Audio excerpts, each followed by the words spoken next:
복음 4장 35절부터 41절 말씀입니다.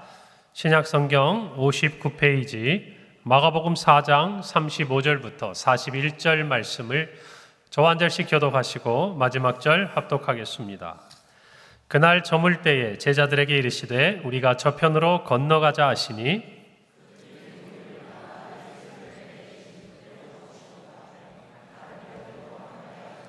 큰 광풍이 일어나며 물결이 배에 부딪혀 들어와 배에 가득하게 되었더라.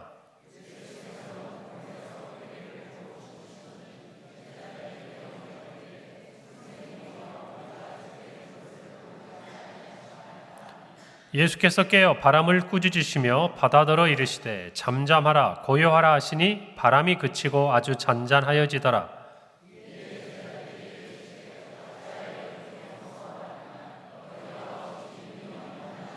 함께 읽습니다. 그들이 심히 두려워하여 서로 말하되 그가 누구이기에 바람과 바다도 순종하는가 하였더라. 아멘. 할렐루야. 우리 명절 잘 지내셨어요? 네, 명절을 지나고 또 부흥회를 앞에 두고 있는 복된 주일입니다. 오늘 특별히 우리 수빈 청년이 하나님 앞에 생황으로 찬양 드렸는데 좋으셨죠? 여러분, 생황 연주자의 이 찬양을 듣는 것은요 정말 특별합니다. 평강교회 아니면 듣기 힘듭니다. 우리 수빈 자매가 우리 교회에서 이렇게 참 예쁘게 자라서 학업과 연주 활동을 지금 지방에서 하고 있어요. 제가 물어보니까 대학원 과정 1년 남았다고 하던데 잘 마치고 서울에 와서 멋있게 또 더 큰 무대에서 교회도 섬기면서 활동할 수 있도록 여러분 기도해 주시기 바랍니다. 그래요. 그래도 우리의 자녀들이 이처럼 자라서 곳곳에서 하나님 주신 달란트를 가지고 또 성장하고 섬기고 또 믿음 안에 지나가는 것들을 볼 때 얼마나 감사한지 본인이 먼저 연락이 왔어요. 목사님 이렇게 올라왔는데 한번 예배 시간에 제가 허락해 주시면 섬기고 싶습니다. 그 마음 예쁘지 않아요? 예, 그런 마음으로 우리의 자녀들의 믿음의 세대가 더욱 세워져가는 우리 교회가 될 줄 믿습니다. 특별히 본 부흥회, 특별 부흥회가 시작됩니다. 이번 주제는 너희는 위로하라. 우리 모두에게 말씀하신 대로 주님의 위로가 넘치고 위로받고 힘을 내서 우리의 삶에 하나님 뜻이 이루어지도록 힘있게 나아가는 우리 성도들의 정말 이번 부흥회 기간이 되기를 바랍니다. 오늘 말씀은 마가복음 4장입니다. 오늘 본문 앞에 있는 내용은 갈릴리 호숫가, 바닷가라고 하죠. 우리가 이 갈릴리 호숫가를 일컫는 여러 말들이 있습니다. 갈릴리 호수, 갈릴리 바다, 또 디베랴 호수, 또 바다, 또 게네사렛 호수. 왜 이렇게 호수, 바다가 자꾸 헷갈리면서 쓰고 있을까? 그만큼 호수라고 하기에는 크고 그 사람들의 세계관 속에서는 바다처럼 넓은 지역이기 때문에 그렇습니다.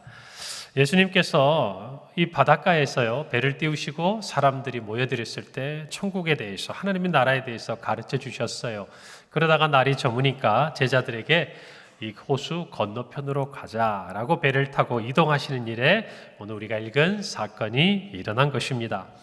예수님께서 건너편으로 가자 하시는 지역은요 성경에 보면 데가볼리라고 기록된 지역이에요. 이 데가볼리는 데카, 고대 그리스어들이 10이라는 이 의미를 가지고 있어요. 헬라어로. 그래서 이 10이라는 단어와 볼리, 이게 폴리스라는 뜻이니까 도시라는 뜻이에요. 그래서 10개의 도시, 알렉산더 대왕이 그 지역에 10개의 도시를 건설하고 헬라인들을 이주를 시켰어요. 여러분, 그러니까 그 땅에 가면 유대인보다 누가 더 많아요? 헬라인들이 많은 거예요. 예수님께서 천국에 대해서 유대인뿐만 아니라 이방인들에게 전하시기 위해서 배를 타고 밤에 건너가시는 거예요, 여러분. 자, 그런데 예수님께서 이 배를 타고 제자들과 건너가신 중에 성경에 보니까 광풍이 불었다.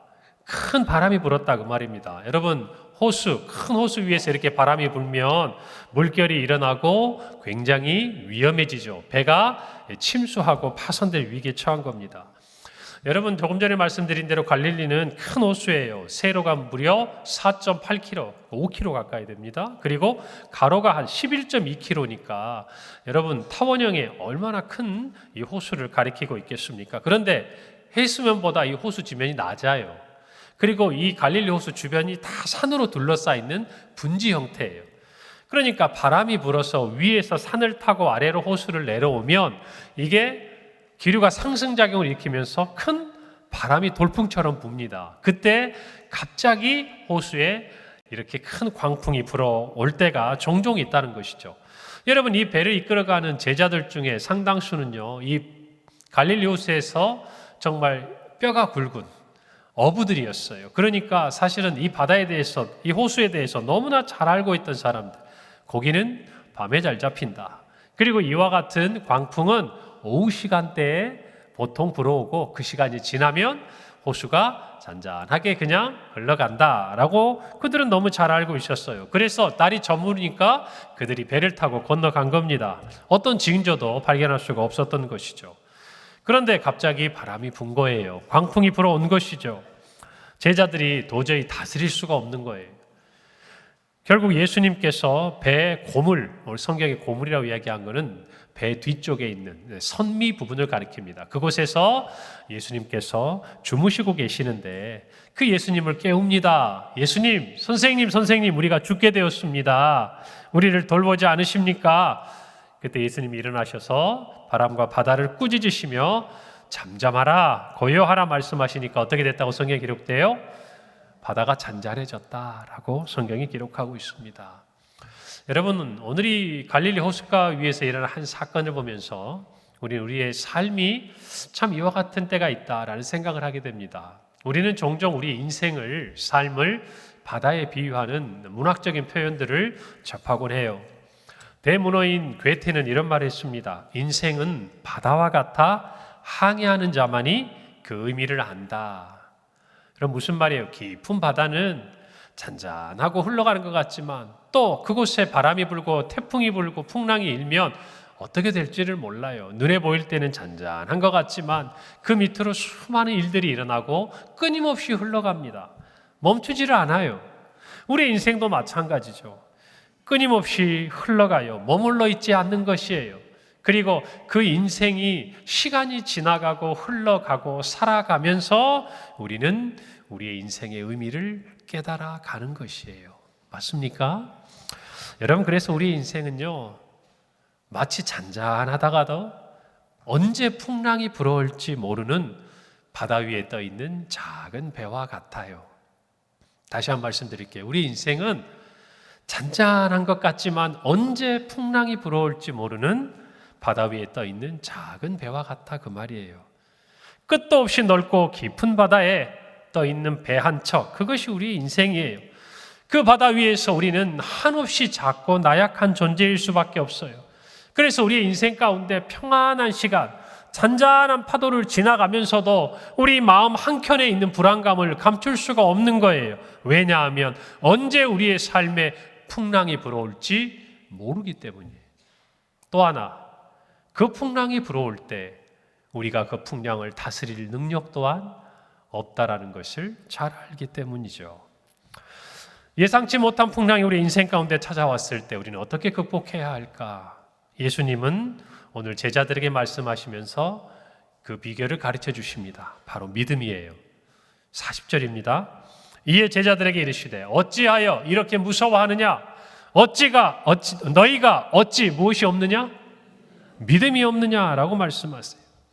예수님은 제자들을 책망하셨습니다. 그런데 그 책망의 대상은 무엇인가 하면 제자들의 마음속에 있는 두려움이었어요. 그 두려움은 바로 그들의 믿음이 없는 데서 나타난 결과였습니다. 여러분, 어쩌면 이 상황에서 두려워하지 않을 수 있는 사람이 있을까요? 위기 가운데서 제자들의 한 행동은 너무나 당연한 거 아닙니까? 자연스러운 거 아니에요? 어떻게 해서든지 배를 풍랑 가운데 넘어지지 않게 하려고 애를 쓰다가 안 되니까 예수님을 찾았어요. 깨웠습니다. 그런데 그들의 말과 행동에서 예수님은 한 가지를 보셨어요. 뭐냐면 믿음. 그들이 어떤 말을 하고 어떤 행동을 했느냐가 아니라 그들이 믿음에서 그와 같은 말을 하고 행동을 하고 있느냐, 이걸 지금 얘기하고 계신 거예요. 제자들에게 믿음이 없었다면요, 예수님을 깨우지 않았겠죠. 믿음이 있었습니다. 예수님께 도와달라고 하지도 않았을 거예요. 그래서 예수님께서 말씀하신 믿음이 없다라는 것은 아예 믿음이 없는 게 아니라 믿음이 있다고 하지만 작은, 부족한 그런 우리의 믿음을 말씀하시는 거 아닙니까?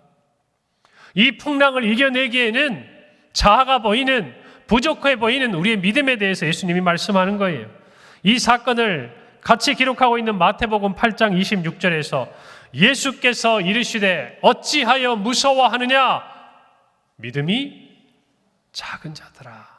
믿음이 없는 것과 믿음이 작은 것이 같은 의미라는 것입니다. 믿음과 두려움은요, 서로 상관관계가 있어요. 믿음은 두려움을 물리칩니다. 그러나 두려움은 믿음이 부족할 때 나타나는 거예요. 잘 들으세요. 믿음은요, 두려움을 물리치지만 두려움은 우리의 믿음이 부족할 때 나타나는 겁니다.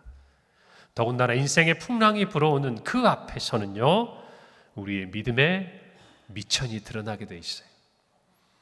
우리의 믿음이 얼마만큼인지가 너무나 극명하게 드러나는 시간이 언제냐? 우리 앞에 인생의 풍랑이 불어올 때, 다시 말하면 우리의 믿음의 현 주소가 어디에 있는지를 분명히 알게 되는 시간이 바로 우리의 삶에 불어오는 풍랑 한가운데라는 것이, 그 자리에서 주님은 우리의 믿음을 보십니다. 그리고 말씀하세요. 삶에 불어오는 풍랑을 믿음으로 이겨라. 이겨나가야 한다. 인생의 풍랑 앞에서 우리의 믿음이 무엇입니까? 첫째로 예수님만 바라보는 겁니다. 따라서 해봅시다. 예수님만 바라보십시오. 성남 파도 한가운데서도 예수님은 주무시고 계세요. 이해가 안 되지만 우리 그럴 때 있잖아요. 죽은 듯이 잔다. 얼마나 피곤하셨으면 바람이 부는지 배가 흔들리는지 그것도 모르고 피곤해서 예수님은 주무시고 계십니다.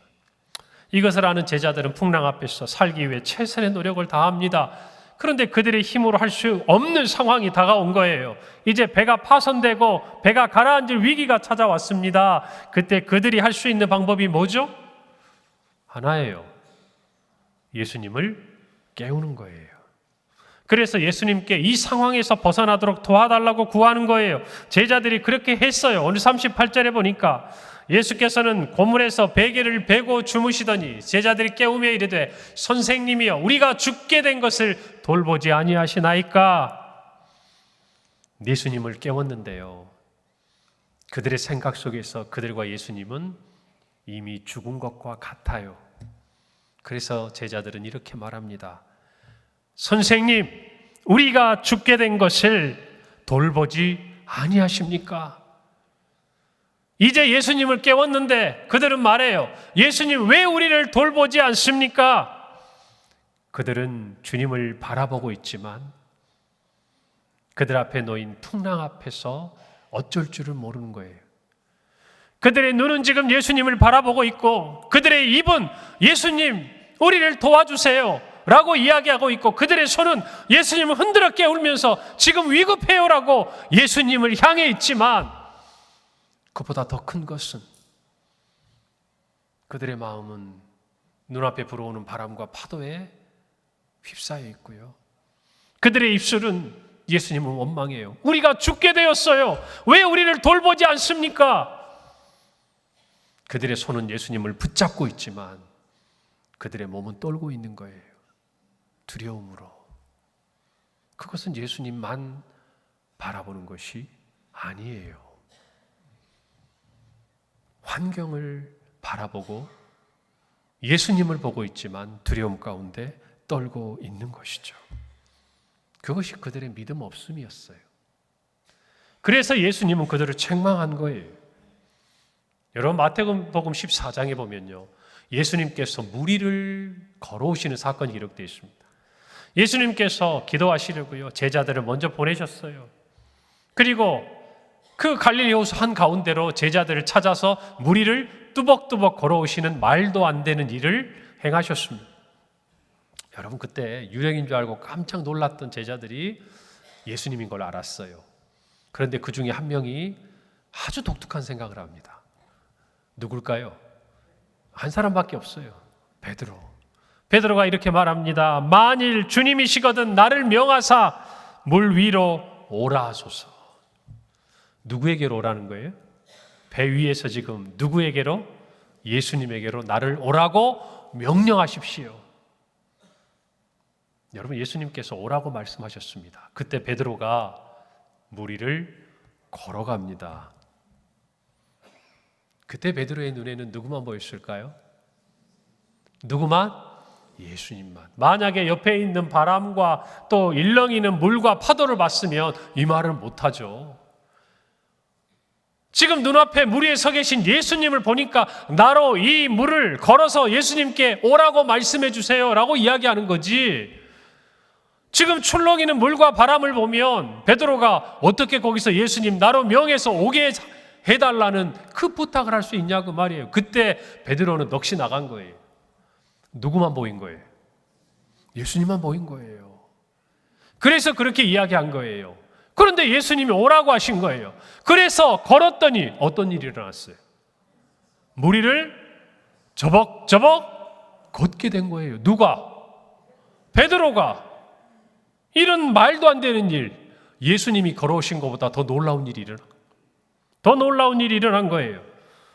여러분, 그런데요, 이 걸음은 예수님께로 다 가지 못했어요. 마태복음 14장 29절 30절입니다. 오라 하시니 베드로가 배에서 내려 물 위로 걸어서 예수께로 가되 바람을 보고 무서워 빠져가는지라 소리질러 이르되 주여 나를 구원하소서. 이유가 뭘까요? 분명히 걸었는데 지금 뭘 봤어요?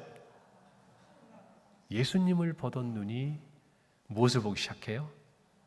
바람을 보는 거예요. 그러니까 무엇이 찾아와요? 두려움이 찾아오는 거예요. 그러니까 어떤 일이 생겨요? 물에 빠져들어가는 거예요. 사랑하는 여러분, 결국 우리의 두려움이 어디에서 시작되는지를 이 사건은 알려주고 있습니다. 예수님이 아닌 풍랑을 바라볼 때 베드로는 두려움에 빠졌어요.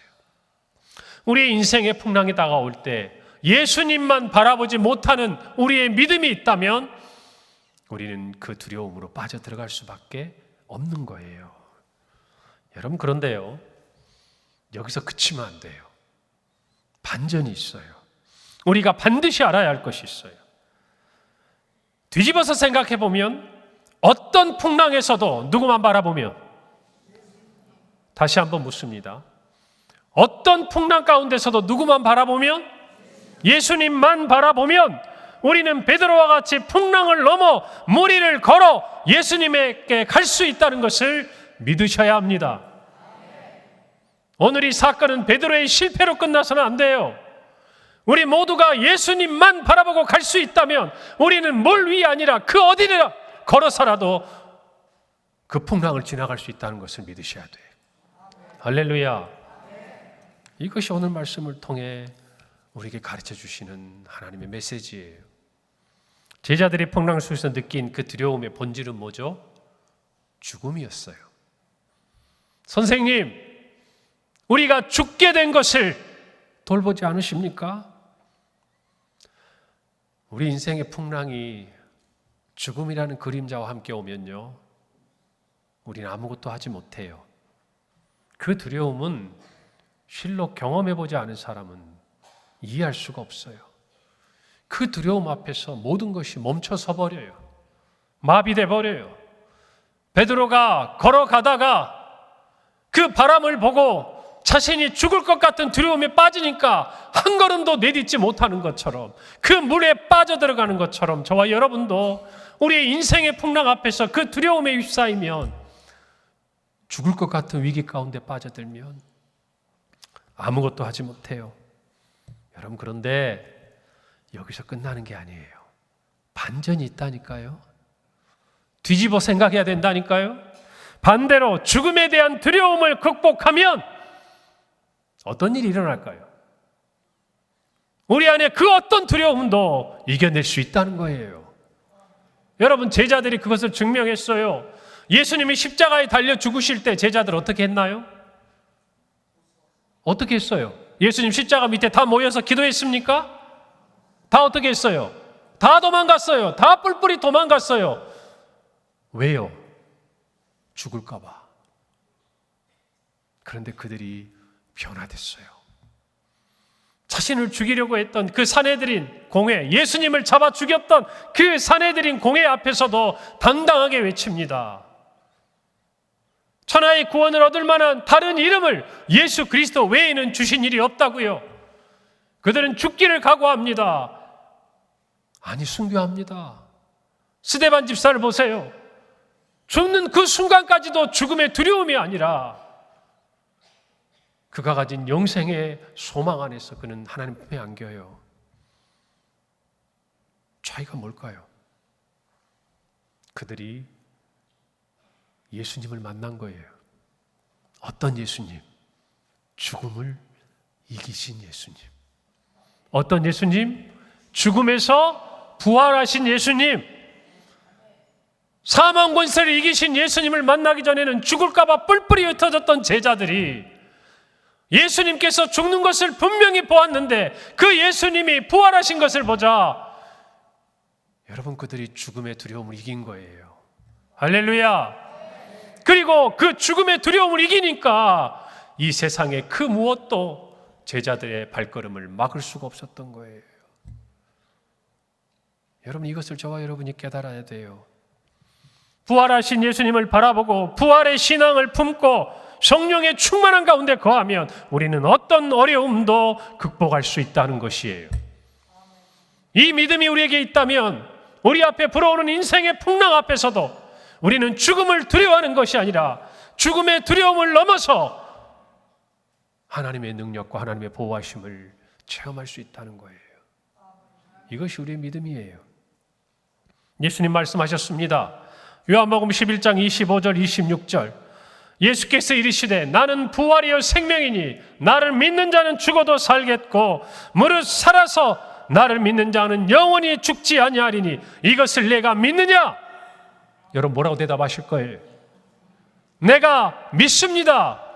이 대답은 이렇게 하는 거예요. 로마서 14장 8절 우리가 살아도 주를 위하여 살고 죽어도 주를 위하여 죽나니 그러므로 사나 죽으나 우리가 주의 것이로다. 아멘.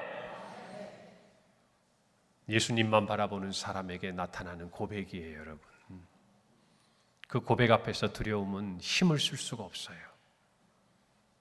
인생의 그 어떤 풍랑이 몰아쳐도 예수님만 바라보고 나아가는 우리 앞에 장애물이 될 수가 없는 거예요. 그 믿음이 우리에겐 필요합니다.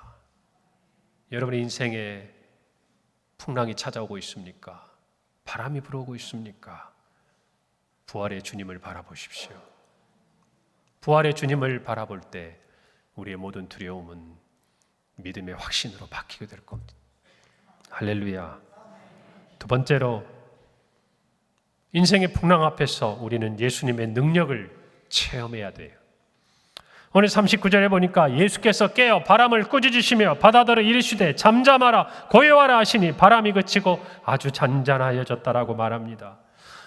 바다를 향해 바람을 향해 꾸짖으시는 예수님의 모습이 너무나 자연스러워요. 마치 이전에도 그렇게 많이 하셨던 것처럼 너무나 자연스럽고 당당하세요.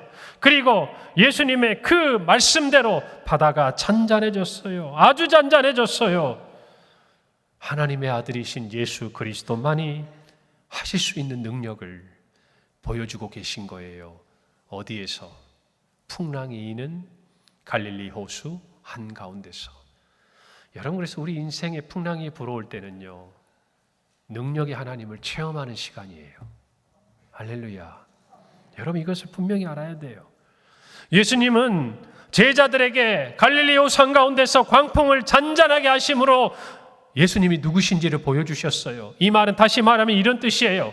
내가 너희를 위해 무슨 일까지 할 수 있는지를 보여주신 거예요. 내가 너희들에게 어떤 능력을 행할 수 있는지를 보여주신 거예요. 어디에서?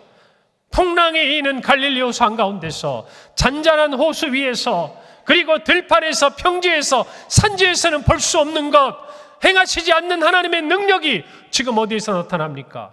풍랑이 이는 갈릴리 호수 가운데서 일어나는 거예요. 여러분, 그래서 저와 여러분의 삶의 인생의 풍랑이 찾아오는 그 시간은 평범하고 잔잔한 우리의 인생에서는 깨닫지 못했던 하나님의 능력, 우리를 위해서 하나님이 무엇을 행하시는지를 깨닫게 되는 시간이고 현장이 돼야 돼요. 할렐루야. 그렇게 그 시간 우리가 지나가야 돼요. 오늘 41절에 보니까 그들이 심히 두려워하여 서로 말하되 그가 누구이기에 바람과 바다도 순종하는가. 제자들은 그 호수 한가운데서 보았어요. 깨닫게 되었어요. 그리고 체험했어요. 예수님이 선생님이 아니구나. 예수님이 랍비가 아니구나. 어쩌면 메시아라고 알고 있는, 우리의 수준에서 알고 있는 그 수준을 훨씬 까마득하게 뛰어넘어 하나님의 아들이시구나. 어디에서? 풍랑이는 그 현장에서 어렴풋이나마 제자들은 알아가는 거예요. 우리도 마찬가지. 여러분, 언젠가 제가 신앙에 대해서 말씀을 드릴 때 이런 정의를 알려드린 적이 있습니다. 신앙이란 의존과 순종을 통해 하나님의 무한하신 자원에 참여하는 거다. 여러분, 첫째는 우리의 신앙은 의존이에요. 하나님을 얼마나 의지하고 있는가, 의존하고 있는가, 전적으로 의탁하고 있는가. 두 번째는 순종이에요. 죽음의 위기 앞에서도 주님의 약속을 믿고 그 말씀대로 순종할 수 있는가. 그럴 때 우리는 무엇을 체험하냐면 하나님의 무한하신 자원에 참여하는 거예요. 우리께 되는 게 아니라 하나님이 어마어마한 무한하신 능력의 하나님이신데, 우리가 하나님을 의존하고 우리가 하나님께 순종할 때 우리는 하나님의 그 능력에 다가가고 체험할 수 있다는 거예요. 그게 우리 신앙이라는 거예요. 무한하신 자원은 끝이 없어요. 하나님의 무한하신 자원은 죽은 자도 살리시는 거예요. 병든 자도 고치시는 거예요. 상한 마음도 치유하시는 거예요. 오병이어의 기적도 베풀어 주시는 거예요. 그렇게 무한한 하나님의 우리가 아는 대로 전능하신 하나님의 능력인 거예요. 그 능력이 드러나는 자리, 그 능력에 정말 그 전능함이 드러나는 자리는 잔잔한 호수보다 풍랑이는 바다 한가운데예요. 이것을 저와 여러분이 알기에 인생의 풍랑을 지나갈 때 우리는 하나님의 능력을 체험해야 돼요. 여러분의 삶에 혹시 광풍이 불어옵니까? 성난 물결 같은 두려움이 찾아오고 있습니까? 우리의 삶에 찾아온 광풍을 어떻게 해석하느냐에 따라 우리의 행동이 결정돼요. 다시 말씀드립니다. 우리의 삶에 불어오는 풍랑을 어떻게 우리가 해석하느냐, 어떻게 믿음으로 받아들이냐에 따라 우리의 행동이 결정된다는 거예요. 여러분, 나는 믿네라는 찬양을 아시죠? 가사가 이렇습니다. 내게 허락하신 시련을 통해 나의 믿음 더욱 강하게 자라나고 험한 산과 골짜기 지나는 동안 주께 더 가까이 나를 이끄시네. 내가 겪는 시험이 어렵고 힘겨워도 내 주님보다 크지 않네. 내 앞에 바다가 갈라지지 않으면 주가 나로 바다 위 걷게 하리. 여러분 잘 들어보세요. 내게 시련이 다가올 때 우리는 이렇게 해석합니다. 나의 믿음이 더욱 강하게 자라나는 시간이다. 내가 험한 산과 골짜기 같은 인생의 고난의 시간을 지나가면서 우리는 이렇게 이 시간을 해석합니다. 주께서 나를 더 가까이 이끌어 가시는 시간이다. 내가 겪는 시험이 힘들고 어려워질수록 우리는 이렇게 해석합니다. 내 주님보다 그 어떠한 고난도 크지 않다. 내 앞에 바다가 아무리 기도해도 갈라지지 않는 그 시간에 우리는 해석합니다. 우리 주님이 나로 이 바다 위조차 걷게 하실 것이다. 할렐루야. 이것이 믿음이에요, 여러분. 우리 인생에 풍랑이 찾아올 때 그 풍랑을 어떻게 믿음으로 해석하느냐가 우리 행동을 결정하는 거예요. 주님이 그 믿음을 보시는 거예요, 여러분. 그리고 우리에게요, 오늘 있는 찬양의 가사 그대로 바다를 가르시는 주님의 능력을 뛰어넘어 그 위를 걸어가는 하나님의 무한하신 자원에 우리가 참여하도록 능력을 베푸시는 거예요. 능력을 베푸시는 거예요. 이것을 믿는 시간이어야 합니다. 우리의 인생의 풍랑이 부는 시간은. 인생의 풍랑 속에 하나님의 손길과 뜻이 있어요. 여러분, 바람을 보시겠습니까? 물결을 보시겠습니까? 아니면 우리 주님을 바라보겠습니까? 주님을 바라보시기를 바랍니다. 인생의 풍랑을 지나면서 우리는 스스로 깨닫게 돼요. 내 믿음이 진짜인가? 아니면 내가 생각한 것과 다른가? 내 신앙이 모래 위에 서 있는가? 아니면 든든한 반석 위에 서 있는가? 그래서 때로 우리 인생에 생각하지 못하는 그 순간 풍랑이 불어오는 것입니다. 사랑하는 여러분, 그 풍랑 앞에서 예수님만 바라보시길 바랍니다. 그 풍랑 앞에서 주님의 전능하신 무한하신 능력을 반드시 체험하시길 바랍니다. 그리고 주님이 어떤 분인지를 알아가시기를 바랍니다. 오늘 저녁부터 붕괴가 시작됩니다. 여러분의 삶에 어려움이 있습니까? 주님 앞에 나오세요. 그리고 다른 거 다 내려놓고 주님만 바라보세요. 주님의 위로를 체험하세요. 주님의 능력을 체험하세요. 우리의 삶에 놀라운 일이 일어날 줄로 믿습니다. 그 은혜를 우리의 삶에 베푸시는 우리 주님을 의지합시다. 바라봅시다. 기도하겠습니다. 하나님은